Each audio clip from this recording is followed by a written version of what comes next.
Hello, my name is Joanna, and I welcome you to the Johanna Draconis, the Deconstruction of CPTSD podcast. In this episode, I will talk about trigger. This time, we go over how we can remove them, with the first 2 steps. The rest comes next week. The hunt and removal of triggers is integral to the healing process. I just want to remind you to not do this unless you are stable. Your waters need to be calm, as you will take a hit. You will take a small dip after this and need a few days break after it. This is going to take a lot of energy, so really make sure you're stable enough. So, for a short summary, what do we do? First, we ensure we have enough energy and are in a safe enough environment. Secondly, I recommend working yourself up from a small trigger to a big one.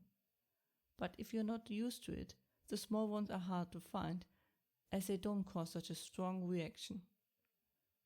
But the big ones are hard to handle. As much as they are easy to find, they also cause the biggest havoc, and you will also get the other triggers usually. So, it depends. Pick a target that you think you can manage.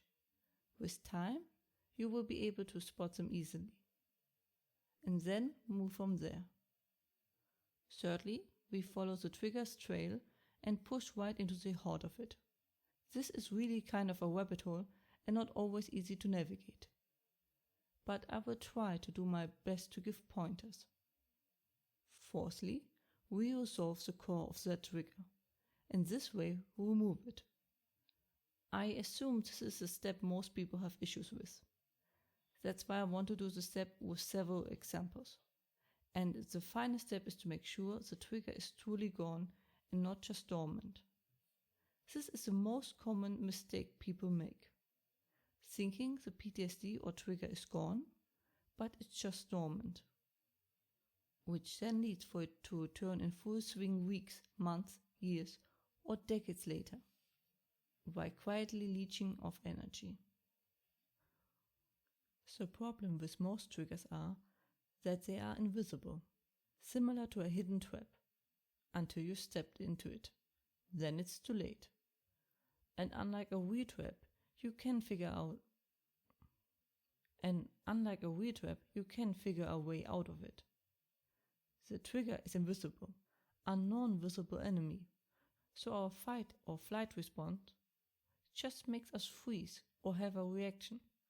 May it be an emotional outburst or something else. Your body basically tries to fight a tiger that isn't there, and so the body doesn't know what to do with his energy. But how do I find triggers? I mean, it's easy to know when you are triggered strongly, but what exactly was it? It can take hours until the triggered response goes into full triggered mode. You watched a movie and don't know what exactly did it? You keep reacting but have no clue what did it? It is actually pretty hard to find them. The most simple instruction is, go where it hurts. But since that is hardly enough, I decided to make the next episode about just that. Most likely titled, How to Hunt Down Triggers. As you usually have already a few triggers at hand and know pretty well about them, but just not yet how to remove them, I thought it's best to clear that up first. And once you got those, you will want to know how to find the rest. But first, let's clear how to remove them once you found them. First, make sure the memory is what is causing the trigger. Yes, one memory or moment. Most likely one sentence is what is causing the problem. The sentence you thought or said in that moment is that key. You need to know it, as it is basically the position of the trigger, its hiding spot, sort of the secret entrance to the enemy's secret base. You will get a response when you hear the sentence, the trigger. You have to watch yourself, just very careful for that. Try a bit around until you find it. Some examples are: the song that played during the car crash as a core trigger for what you saw during the crash. The sentence, "You will never make it," summarizing the year-long emotional abuse of a parent or another authority figure. The smell of your year-long abuser, may it be the aftershave, sweat, fast food, or other things. The sound of the taps played at the soldier's funeral to summarize the loss, and so on. It must have a direct connection, but not necessarily a logical one. Your brain made that connection, no matter how illogical it seems, but that is the connection that is there. The most famous trigger I heard of from American veterans are the fireworks at July 4th. This is most likely connected to the sound of explosives used during combat. But the same rule applies here. The fireworks aren't connected to any explosion, but to a specific one. One moment that summarizes everything or symbolizes everything. Your brain hears the fireworks and remembers that moment. And then everything just flushes over you. Or later. There are many ways to try to locate the memory, but that I will go over in a later episode. But for now, we move on. The second step is to find the real problem with the memory, because facts don't matter. A trigger is an emotional response. It doesn't follow the rules of logic. As said before, it's emotional. The trauma and the trigger both. That someone died, even if it's your friend, that is also a fact, as cool that may sound. You can't change anything about facts, but you can change how you feel about them. Usually what is really triggering are the emotions and feelings that were involved in that moment, or that sentence or thought you had in connection to it. But facts can help us. They help us identify the situation and what was all involved. As our brain has sometimes a tendency in strong emotional moments to remember things differently. This will remain relevant. An example for it is losing something. The problem isn't what you lost, but why you can't let it go. Why do you feel you can't let it go? Another example is darkness. The problem isn't the darkness. The problem, what you fear hides in the darkness. So the trigger is what you fear that hides in the darkness, and not the darkness. And so on. I just want to say that I have to keep things incredibly broad.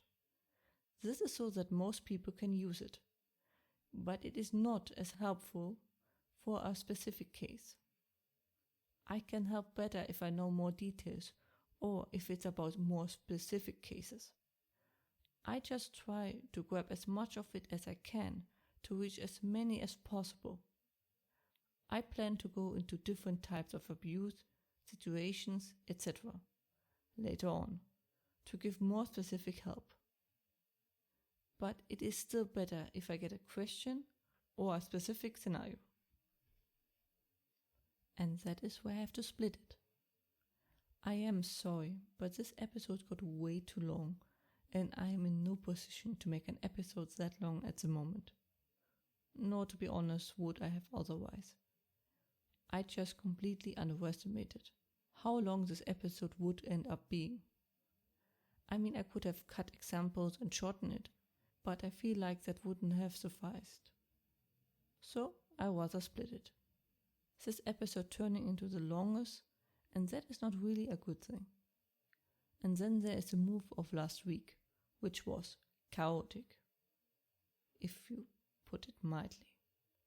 I ended up having to do 2 moves at the same time, which was extremely exhausting and took a few of my days. It's a long story.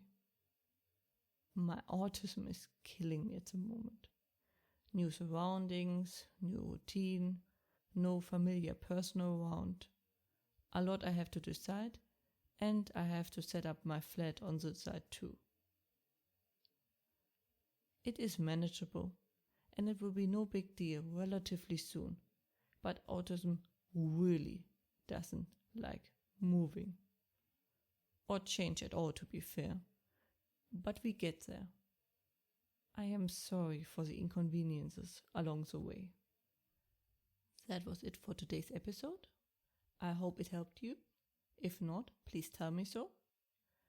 Next week we are going to tackle the remaining steps to remove these triggers. Despite this being just part 1, I hope you still liked it. You find the transcripts and more information as usually under johannadraconis.com/podcast. Links are also in the description, and I hope I see you next time. Watch yourselves and have a wonderful time.